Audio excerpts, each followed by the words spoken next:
राष्ट्रीय अध्यक्ष है वामन मेश्राम जी, आज उदगीर आए हुए हैं। हम उनसे आज बात करते हैं कि पिछले कुछ दिनों पहले चुनाव के पहले आप ईवीएम के खिलाफ जोरदार आंदोलन रहा। अभी लोकसभा का रिजल्ट आ चुका है और ईवीएम पर आपका क्या कहना है? ईवीएम से संबंधित डाटा हम लोग कलेक्ट कर रहे हैं। अभी हमारी वजह से ही प्रधानमंत्री को ईवीएम के बारे में चुनाव रिजल्ट आने के बाद भी बोलना पड़ा कि ईवीएम वाले बहुत सारे बात बोल रहे थे चुनाव के पहले, और चुनाव के बाद वो बोलना बंद हो गया है। ये उनका मिसअंडरस्टैंडिंग है कि बोलना बंद हो गया, क्योंकि मैं सारा डाटा देश भर का इकट्ठा कर रहा हूँ और कई जगह हम लोगों को चौंकाने वाली कुछ जानकारी ऐसी मिल रही, सिमिलर टाइप की वोट मिल रहे। सिमिलर टाइप की वोट जो है वो सेटिंग वाले आंकड़े होते हैं। तो मैं वो सारा डाटा के साथ बात करूंगा और ये अभियान फिर दोबारा शुरू करूंगा देश भर में। नहीं, आपको तो ऐसा लग रहा था कि ईवीएम में उनके 400 पार के जो नारे लगा रहे थे तो ईवीएम के बलबूते पे ही, और आप खुद कर रहे थे कि ईवीएम में छेड़छाड़ होगी, लेकिन इस रिजल्ट आने के बाद आपको अभी भी लगता है कि ईवीएम में छेड़छाड़ हो रही है? कि ईवीएम के संबंध में मैं डाटा के साथ, सबूतों के साथ बात करने वाला हूं और कई जगह हमारे पास कुछ जानकारी चौंकाने वाली है। तो ईवीएम का मुद्दा खत्म नहीं हुआ जैसा नरेंद्र मोदी कह रहे हैं। अब अगली भूमिका क्या रहेगी आपकी ईवीएम? ईवीएम को हटाने तक हमारी भूमिका ईवीएम के विरोध में जारी रहेगी। ईवीएम के विरोध का आंदोलन हमारा जारी रहेगा। ईवीएम बीजेपी चला रही है, इस वजह से नहीं चल रही है। कांग्रेस उसका समर्थन कर रही है, इसलिए ईवीएम चल रही है। अभी जो परिणाम आए हैं उस पर आप क्या कहेंगे? परिणाम जो आए हुए हैं वो परिणाम एक मैनेजमेंट कई किस्म का उसमें दिखाई दे रहा है, उसको साबित करने वाले ही डाटा मैं कलेक्ट कर रहा हूँ। जिस तरीके से एनडीए को बहुमत नहीं मिली, ऐसा लग रहा है कि देश में भाजपा के खिलाफ माहौल है। भाजपा के खिलाफ इतना माहौल था कि 150 से ज्यादा सीटें नहीं बनी चाहिए, मगर 240 सीटें मिली। ये भी मेरा ऑब्जेक्शन।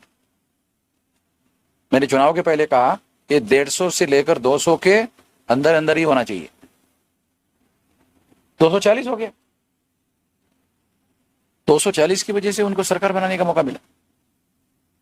अभी जो माहौल है भाजपा विरोधी माहौल है या नहीं?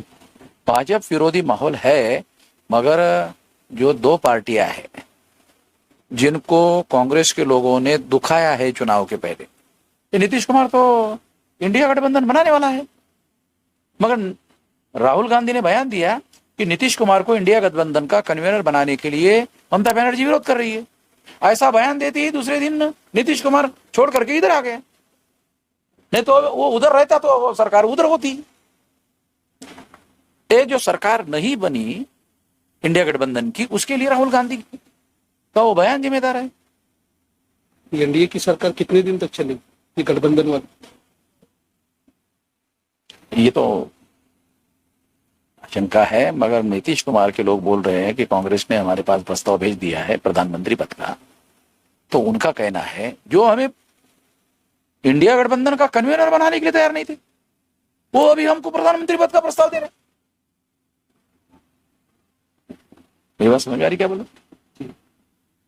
तो मेन स्पोक्स पर्सन है, उसका बयान है आज के अखबार में। उस टाइम में विरोध किया गया, आज ऑफर दिया जाए, तो उस ऑफर पर नीतीश कुमार भरोसा क्यों करे? धोखेबाजी भी हो सकती है, पहले समर्थन देने का वादा करने का, उधर से तोड़ देने का और फिर इनकार कर देने का। कांग्रेस का तो पुराना ऐसा रिकॉर्ड है। पिछले 10 सालों से आप ईवीएम के खिलाफ आंदोलन कर रहे हैं, तो आपका आंदोलन कितना सफल होता दिखाई? हमारी आंदोलन की बदौलत तो नेशनल इश्यू बना। ईवीएम के बारे में जब मैंने पहली बार बोलना शुरू किया तो लोग बोले, अरे आप पागलों की तरह बात कर रहे हैं, ईवीएम में कोई गड़बड़ी हो सकती है। फिर एक समय ऐसा है चुनाव के पहले का, सारा देश ही इस बात को मानने लग गया। अभी रिजल्ट के बाद में अब लोग वेट एंड वॉच कर रहे हैं।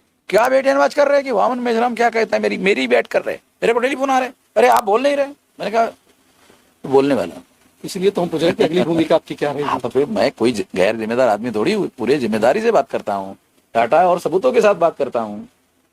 जब मैं डाटा और सबूतों के साथ बात करता हूँ तो लोगों को मानना पड़ता है, तो मैं लोगों को मानी जाए बात ऐसी बात करूंगा, बाकी सबूतों के साथ बात हो।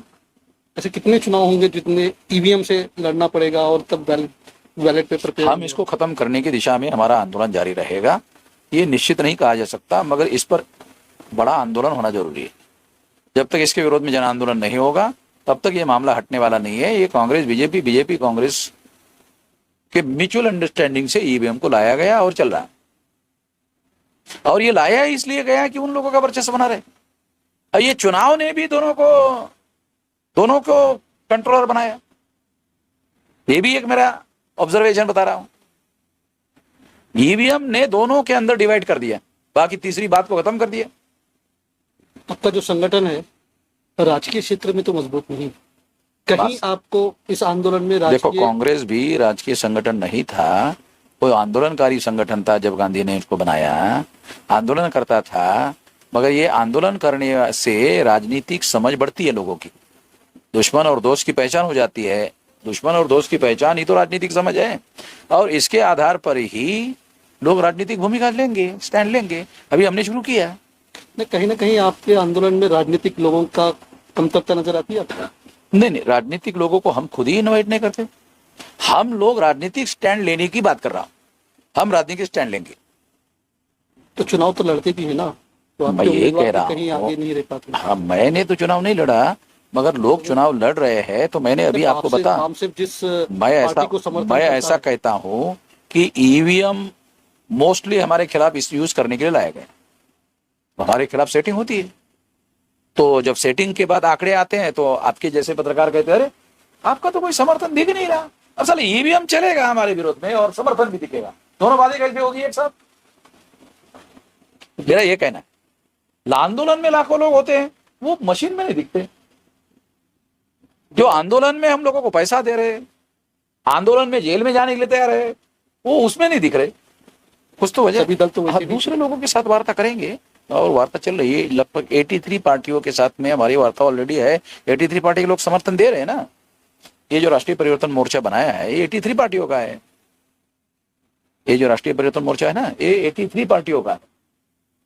SC, ST, OBC, माइनॉरिटी के छोटे छोटे जो दल है, उन लोगों का। 2024 में जो महाराष्ट्र में विधानसभा चुनाव है, हाँ, इस पर आपकी क्या भूमिका रहेगी? अभी इसके बारे में हमने कुछ सोचा नहीं है, मगर अभी महाराष्ट्र की कल मीटिंग है, तो वो इसी मुद्दे के लिए बुलाई, तो कल उस पर डिसाइड किया करेंगे, और उसके बाद फिर उसमें हम बड़ा रोल प्ले करेंगे। आपका अगला चुनाव आने वाले विधानसभा से पहले होगा? अभी जो है 3 राज्यों में विधानसभा के चुनाव है, उसमें हम एक राज्य में कॉन्सेंट्रेट करेंगे ऑल इंडिया की ताकत। कौन से राज्य? महाराष्ट्र में। ईवीएम का मुद्दा हमने छोड़ा नहीं है। ईवीएम खत्म किए बगैर हमारा आंदोलन हम खत्म नहीं करेंगे। बैलेट पेपर से चुनाव होना चाहिए। अमेरिका वाले गधे क्या बैलेट पेपर चला रहे? जापान, जर्मनी वाले, सारे यूरोप वाले बैलेट पेपर चला रहे। गधे लोग हैं वो। कोई तो वजह है।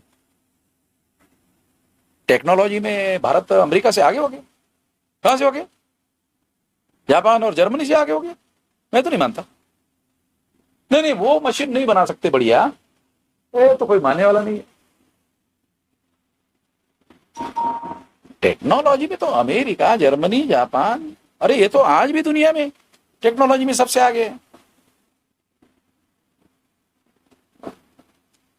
जितना लोग भारत में ईवीएम के बारे में जागृत होना चाहिए आंदोलन करने तक, अभी भी कमी है। इसके लिए क्या प्रयास करेंगे? हम लोग अभी सड़कों पर उतारने का, और उसके लिए लोगों को तैयार करें। ज्यादा संख्या लोगों को ईवीएम के विरोध में सड़कों पर उतारा जाएगा। जागरूक करने के लिए कौन सी भूमिका निभा? तो अब ईवीएम के बारे में डाटा कलेक्ट इसलिए कैसे जागरूक करेंगे आप? पिछले कई सालों से भी वो जो जागरूक करने का वो जो मुद्दा है, खास तौर पर ईवीएम से संबंधित जो बयान प्रधानमंत्री ने दिया, उससे मुझे बहुत कुछ बातें समझ में आ रही है कि इस चुनाव में उन्होंने योजनाबद्ध तरीके से बीजेपी की सरकार भी बननी चाहिए, मोदी के नेतृत्व भी बनना चाहिए, मगर ईवीएम के विरोध का अविश्वास खत्म होना चाहिए, इस रणनीति पर काम किया।